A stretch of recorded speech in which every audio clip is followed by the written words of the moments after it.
At 6:30 a.m. on May 2nd, the Jacksonville Sheriff's Office received a call about a shooting. They found 39-year-old Gary Jackson, who was fatally shot behind a dumpster in downtown Jacksonville, Florida. The three suspects were identified from cameras on the building where Gary Jackson's body was found. Detectives were also able to find one of the suspects driving around in a Jeep. The Sheriff's Office arrested Ryan Nichols, Daniel DeGuardia, and Holden Dodson on May 4th.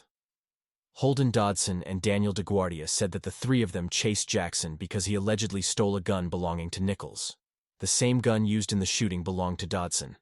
The gun ended up being dismantled and tossed, in pieces, over the Buckman Bridge into the St. Johns River. Someone discovered Jackson lying on the ground next to a dumpster.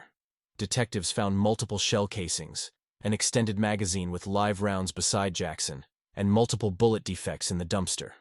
Surveillance footage was able to give a full look at the shooting. At 2:44 a.m. Jackson is being chased by a white male on foot. The suspect, who has been identified as Nichols, can be seen holding a gun. He approached the dumpster Jackson attempted to hide behind. Nichols then allegedly raised the gun before multiple muzzle flashes can be seen in the footage. A Jeep was following Nichols and Jackson during the shooting. Nichols entered the rear seat of the vehicle after the shooting, and the vehicle fled westbound. The vehicle was first spotted around 2:22 a.m. Three white males exited the vehicle after parking on the street. Detectives linked the suspects by matching their clothing and description of Nichols. The suspects were seen again at 2:47 a.m., when Jackson ran north on North Julia Street. With Nichols running closely behind him, Gary Jackson ran north on Clay Street around 2:50 a.m. The suspect vehicle can be seen driving south on the street. Nichols exits the vehicle after spotting Jackson, leading to the shooting. Dodson and DeGuardia say they were talking to a homeless person when Nichols began chasing an unknown black male. They followed before he told them to get into the car and said that the man had stolen Nichols' firearm. Dodson pleaded guilty to one charge of accessory after the fact.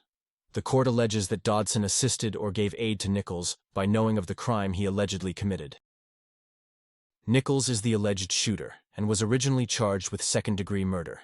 His second charge stems from the allegation that he dismantled and disposed of the gun detectives believe he used to shoot Jackson.